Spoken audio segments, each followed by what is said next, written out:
Okay then. Greetings to each one of you, and we have Martin inside the barber shop. Thank you, Martin. The first Very thing. well, thank you. Ain't seen him for a little while, man. Yeah, it's been time. Man. It's Yeah, been and I know he's a couple of man weeks. who was on the music mission, you know.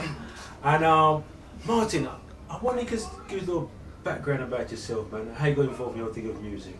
Well, I grew up in Cape Town in South Africa, to an English mother Yeah. and a Dutch father.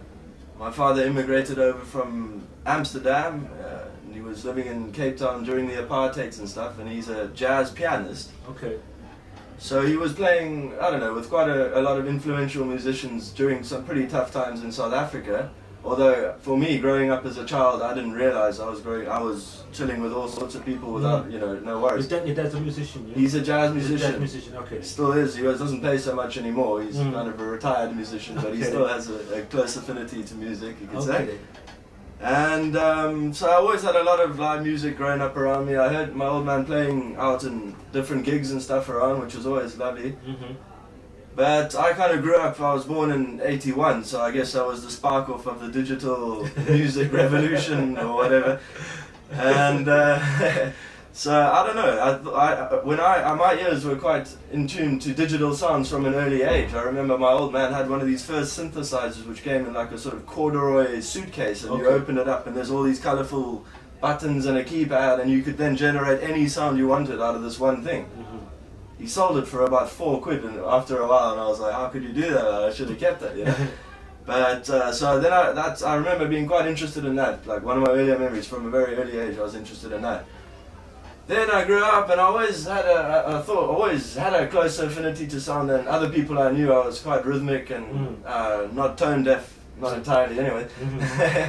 And yeah, basically I started playing piano through school. My old man encouraged me to play an instrument, so I'd start to play piano. I remember being very sort of taken away by him playing just by himself, listening. He composed a song for myself and my sister, and he'd say, I'm playing your song, and I'd really be like, wow, that's beautiful. And then I used to just tinkle about on the piano and could play for quite a long time and feel happy, Okay. and or just quite. So tell me, son,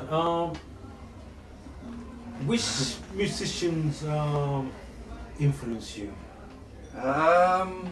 I'd say actually got into hip hop first. I was quite interested in that because it carried with it quite a youthful, like Okay. sort of streety, More of an energy. yeah, more of a sort of youthful energy, I suppose. So when I was young, that's what I listened to. The first tape I asked for my father for one Christmas or something was Rap Around the World. Or I asked for a rap tape. That's what I asked for, and he gave me Rap Around the World. A bit of MC Hammer on it and this and that. Okay. So that was cool.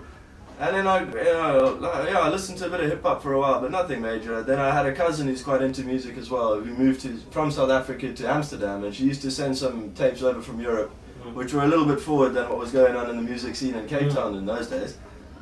And maybe not even anymore, because Cape Town's music scene and South Africa's music scene is really interesting now, what's going on there. Okay. Apparently some of the MCs over there who freestyle and battle have come up or have quite invigorating words when they're battling. So to Okay. speak.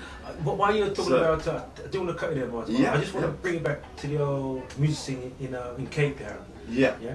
And you said that it's more of a freestyle and is it more politically freestyle, giving them more of a positive message out there? Yeah, I think so. I think it was a very sort of awkward platform to begin with because there wasn't as much support from record labels with technology and actual materials to use to create music. But I think it's good now because after apartheid, the racial issues were more out in the open Right. than under the counter in other sort of more developed societies where they think racism is actually out in the open, but it might even be not. It's more subliminal to some extent, you know.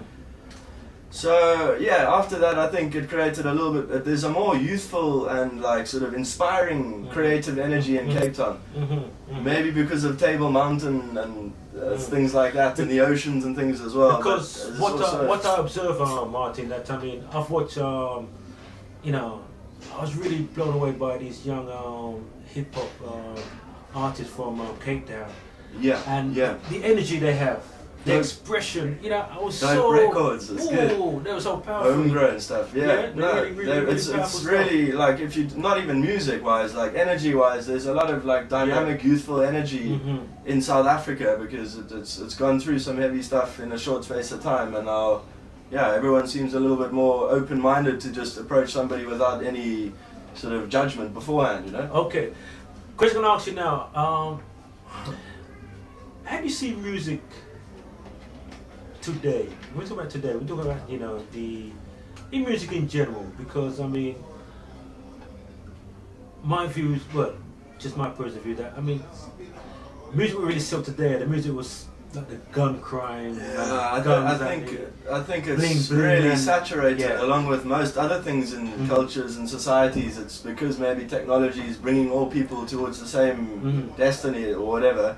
I think it's taken away authentic sort of appreciation of proper Okay. musicians, Mhm. as well as the internet, you know, Mhm. streaming MP3s and things like that. Mhm. Yes, music's much more available. Yes, new artists might have an option or an opportunity to actually voice them or get their music out there. Mhm. But the quality is what is important. Again, the It's a good authentic point. sound. It's a good point. Digital's allowed us another 2,000 hertz on the top end, which we can't even hear, by the way. But we've got a little bit more clarity to listen to. But then why, if that clarity is available now, have they invented MP3s, which mask a lot of the sounds and deteriorate the sound through file sharing along the way until it gets to your PC? You've got someone's whole album, but you didn't pay, you didn't support the artist, and you don't even get the True. artwork on the Yeah. cover. Yeah, yeah, yeah.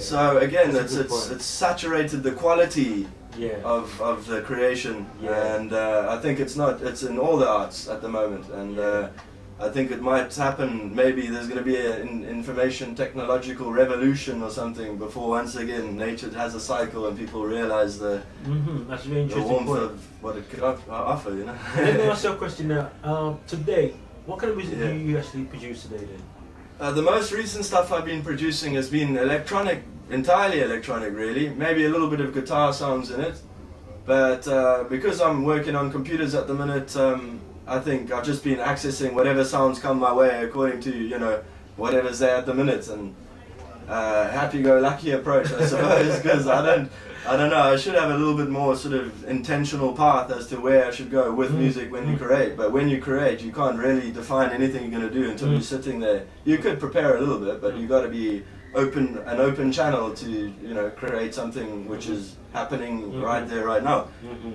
So I've been working with a couple of different people. I've got a lot of friends. This dude I met from Trinidad while I was doing a gardening job in Acton Town, and like, Right. after the job, the one day I was watering flowers in the yard there, just sort of very spaced out in a greenhouse. And along comes this Rasta man from Trinidad, and he was singing in a verse or two that he had made up himself, with really powerful lyrics. I mean, I'm driving around in a van with a green spiral on the side, having a look at all these things around in London. The same stuff, really saturated society it seemed at that point for me, having just come here. Right. And it was quite different to London as I saw it 2001, and I'd only come back 5 years later, and it was like, wow, all these Eastern Europeans, and like, a lot of change in the space of a short time. And I'm driving around looking at this, and like young women pushing prams, and like, you know, thinking about benefits and all these things, and like, you know, just trying to survive, make a bit of money or whatever. And here comes Rastaman.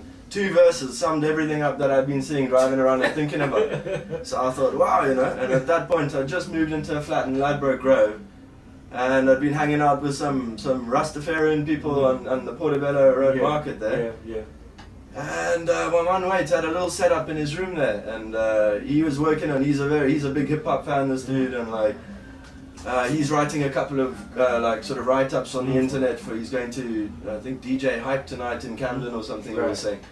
And I said to Khalifa from Trinidad, I said, why don't you come and meet Sean, and then maybe we could get together and write a bit of music. And sure enough, he came around, and over the space of about 6 months, or 7 months, we were just chilling and producing some pretty decent beats. Fantastic. They seemed very, like, to me, we were clashing a bit during the creations, like